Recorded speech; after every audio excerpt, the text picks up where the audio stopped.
How to draw a shark. Start with drawing an oval. Then draw a curved line as shown.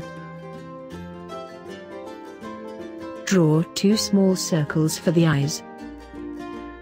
Then draw the eyeballs. Draw the nostrils.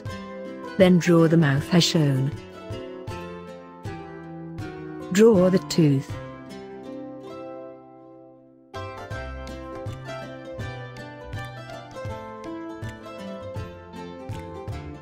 Draw the pectoral fins.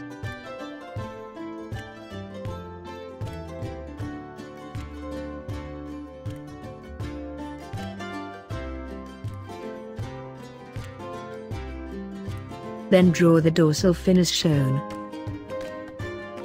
Draw the tail.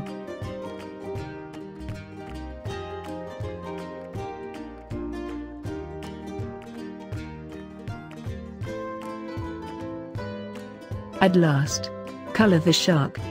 Here is the finished drawing of a shark.